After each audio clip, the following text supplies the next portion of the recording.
The most embarrassing moments on paternity court. He told me, "That's a white man's baby," and walked out of the hospital room. What? Because she came out like really like. That's how she came out. She didn't look like that. She been in the womb. It's funny and pathetic because you can sit there and act like, oh, poor victim me, but you guys could have done a paternity test a long time ago. Instead of way long time ago. Miss Sims is suing her mother and alleged father, Mr. Johnson, for paternity fraud. She claims inconsistencies in medical history between her daughter, and Mr. Johnson's family suggest he's not her biological father.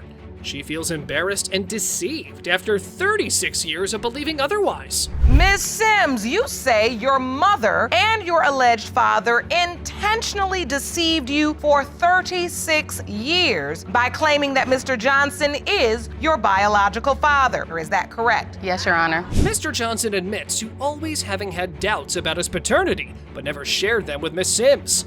Miss Sims feels embarrassed that both parents kept the possibility of another biological father hidden from her. Her suspicions grew when she was diagnosed with lupus in 2001, a condition not present in Mr. Johnson's family history. How has your relationship changed since this paternity issue has come to light? I've always known there was some doubt, but I never mentioned it to her because I didn't see any reason for it. Maybe she has less trust in me now, but it doesn't affect the way I feel about her. You say you feel like she may have less trust in you. Yeah. Miss Sims felt the need to get to the bottom of her paternity mystery, especially after her lupus diagnosis raised questions about her family medical history. She first approached her dad, Mr. Johnson, about the issue to avoid insulting anyone. Surprisingly, Mr. Johnson admitted that there could be a chance she's not his biological father. What do you say to your mother when you get this information? Well, I actually talked to my dad first because, you don't ever want to, insult anyone or anything like that. And I actually talked to my dad about it. My dad kind of was like, well, yeah, I kind of agree that there may be, a chance that you're not mine. Miss Smith and Mr. Johnson clarified the nature of their relationship, revealing they were never a couple. They both worked as cab drivers and met at a cab stand where they struck up a friendship. Despite getting close enough to share problems and enjoy music together, they never took their relationship to a romantic level. There's another possibility. Yes, there is a possibility. And so, what's your relationship? How did you two meet? We both had the same job. We were cab drivers. When you're idle, you sit on a cab stand until you get a call. And we happened to be on the same cab stand at the same time. Miss Smith found out she was pregnant 2 to 3 months after her sexual encounter with Mr. Johnson. She informed both Mr. Johnson and her then partner about the pregnancy. Judge Lake pointed out that Miss Smith must have realized at that moment she was facing a paternity question, leaving the identity of Miss Sims's biological father uncertain. Did you know she was in another relationship at the time? Yes, I did. That's why it took me so long. Oh, that's why you didn't try to have sex with her sooner, but then this day after the shower, all bets were off. Yes, ma'am. Yes, Your Honor. Miss Sims reveals that her birth certificate doesn't list Henry Johnson as her father. Instead, another man's name is there. Growing up, it wasn't a big deal for her since she and her siblings all had the same last name, given by their mother. But the DNA result reveals the truth. Mr. Johnson, you are the father.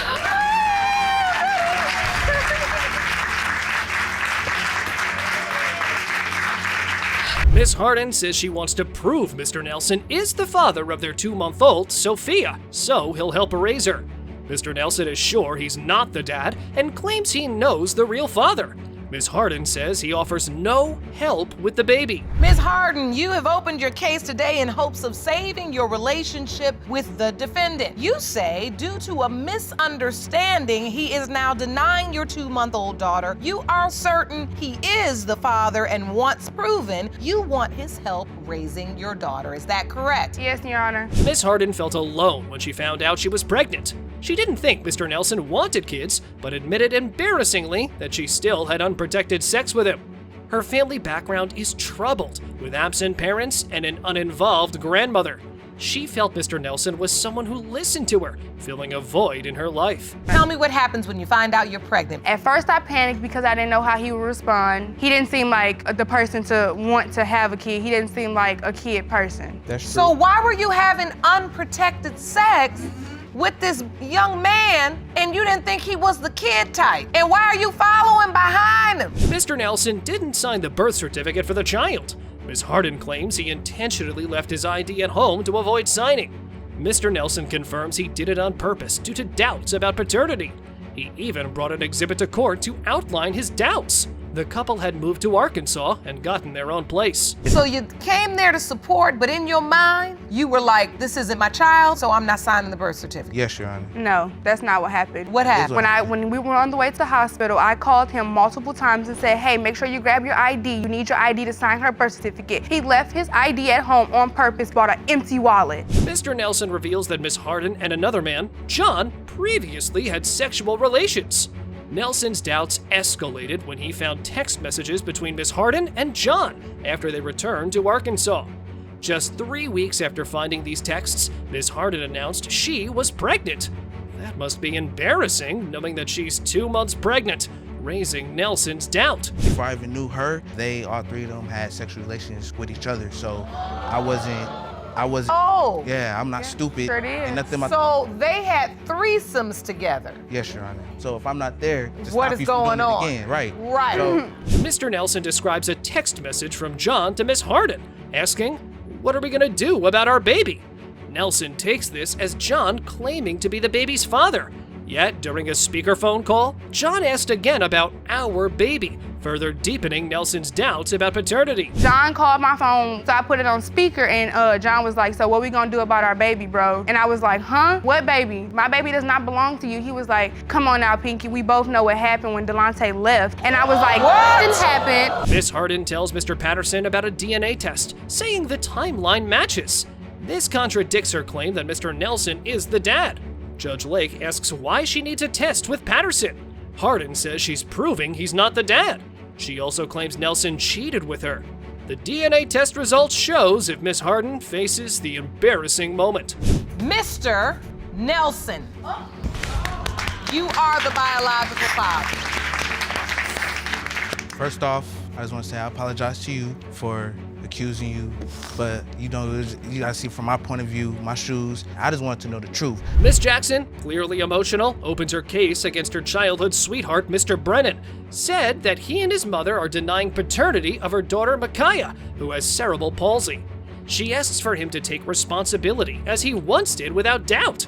Mr. Brennan claims to have evidence that he's not the father, and even suggests he knows who is. Ms. Jackson, you and your mother opened your case because your childhood sweetheart has now become your adulthood nightmare. You say the defendant denying your daughter Micaiah. You say you need help because your daughter has cerebral palsy and you want the defendant to man up. Mr. Brennan admits to having doubts about being Micaiah's biological father, but claims he was initially involved in her life. He says he was kicked out of Miss Jackson's home and prevented from seeing Micaiah. Mr. Brennan adds that he asked for a paternity test multiple times, but was refused by Miss Jackson. Was she too embarrassed to get a paternity test? Mr. Brennan, Yes, you Your Honor. don't believe you are Micaiah's biological father. I have doubts. You do. Yes. And is the testimony of Ms. Jackson true that in the beginning you were there? In the beginning, yes, I was always there. And I actually got kicked out of their house. That's why I wasn't there. And they don't let me see her. Miss Jackson admits to being with an ex during a break in their relationship.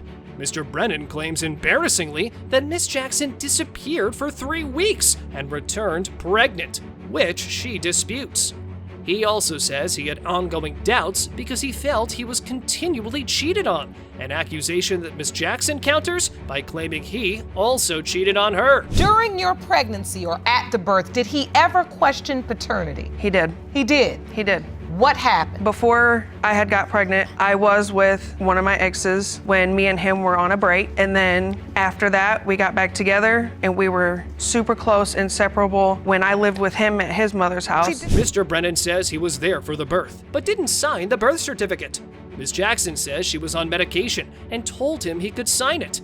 Miss Jackson's mom learned Mr. Brennan had doubts last October when she tried to set up a Halloween visit for the child. Did you sign the birth certificate? No. Miss Jackson, I do need to ask if Mr. Brennan was that present and very much involved in Micaiah's birth, why wasn't he allowed to sign or be on the birth certificate? She was He supposed did, to have Your my Honor. last I name. had the whole packet, and he had permission to sign anything because I was under the influence of the drugs at the time. Miss Winters, the mother of Mr. Brennan, shares that a friend of theirs called her and claimed that Haley, Miss Jackson, told him he was the father of the child. This revelation is what really fueled Mr. Brennan's doubt about paternity. Mr. Brennan says he was already aware that Miss Jackson had been involved with his friend. This gentleman, he's been away for a while and he kept calling me every week. He's friends with Johnny. I get a phone call after about a year talking to him and he goes, Mama, Chris, he goes, I need to tell you something. I said, what, honey? Just like a son, just like a son. He goes, Haley told me I was the daddy. That's really where my doubts started coming from. Mr. Brennan emotionally states that his love for the child is what keeps him moving forward in life. Despite the doubts, he notes that the child looks exactly like him. Meanwhile, Miss Jackson is in tears, frustrated by the situation. She insists she knows who the father of her child is. The DNA result revealed if his doubts were only doubts. Mr. Brennan, you are the father. Thank you.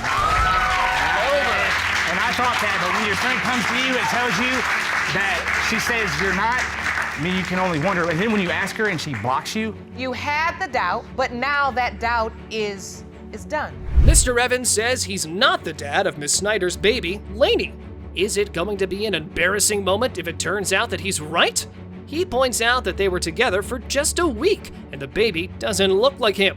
Snyder is sure he's the father and expects him to take responsibility once it's confirmed. Mr. Evans, you claim your relationship with the defendant was just a week-long fling, and you are certain you are not the biological father of her 2-month-old daughter, Lainey. Once today's results prove what you already know, you want your last name back. Is that correct? That is correct, Your Honor. Mr. Evans says Miss Snyder flashed him during a music gig, suggesting it led to their fling. Miss Snyder immediately denies this, saying he's not telling the truth. Their conflicting stories add to the tension about the paternity of the child. So she walks up to me and I see her and she's, looking at me and I'm just like, okay. And she's like, starts giving me those eyes and I'm like, okay, I know that look. And then she starts, dancing a little bit and then starts flashing her. No, I didn't. Wait, what? Yes, she did. That's a lie. Mr. Evans told that his ex calls him, saying she's at his house with another man who needs a place to stay. Mr. Evans said that he's at a gig and has Snyder dancing on his lap, implying he's going to bring her home. They both end up going to Mr. Evans's home. Just know that I'm like, at this point in time, there's this girl dancing on my lap right now and I'm bringing her home. You didn't say that part. Oh my God. You didn't say that part. I did too say that part. just said- I told you what happened right after that, right after I got off the phone. So now listen, you end up going home together. Yes. Mr. Evans ends up in a complicated situation at home involving both Miss Snyder and his ex. A tug of war starts over him, and he tries to settle it by saying there's enough of him for both women. The court is left stunned. So you go from playing the drums to being in the bed with Miss Snyder and your ex. Yeah. I'm scared to ask Jerome. That's But what happened? I think you know what happened, Your Honor. Judge Lake criticizes both Mr. Evans and Miss Snyder for not using protection, highlighting the irresponsibility on both sides. Mr. Evans clarifies that they were intimate multiple times, including before he left for a week-long trip to Colorado for work. The couple acknowledges the lack of precaution. I can't move on from this point until I say, now you know you don't have no business playing drums out there on the street, then coming back home with some woman and not using protection, and you don't have no business coming home with him and not using no protection. Yes, sure. I understand that now. Was that the only time you were intimate, Mr. Evans? No. Mr. Evans expresses doubt about being the biological father because he feels the baby doesn't resemble him. He told that during the pregnancy, he had initially accepted the child as his own due to the timing and the unprotected encounters. He later questioned Miss Snyder about the possibility of another man being the father. but only after seeing the baby. When I saw the baby, I was just like, are you sure she's mine? Because she don't look like me. She don't have my features. She doesn't, like, her nose is like more flared and mine is like more round, and like she doesn't really like have my eyebrows, like, and I have like a widow's peak that you can't really see. It's kind of faded, but like, I just got a haircut. Miss Snyder provides the timeline of her sexual encounters, emphasizing that she was only with Mr. Evans during the window of conception for baby Lainey. She confirms that she had relations with another man later in April, but argues that the conception must have happened around late March to early April. Did her statement match the DNA results? Mr. Evans, you are not the father. You were right, Mr. Evans. You are not her biological father. I'm sorry, I know that wasn't the result you thought you were going to get today. Have you informed this other man that he could potentially be the biological father? Told him.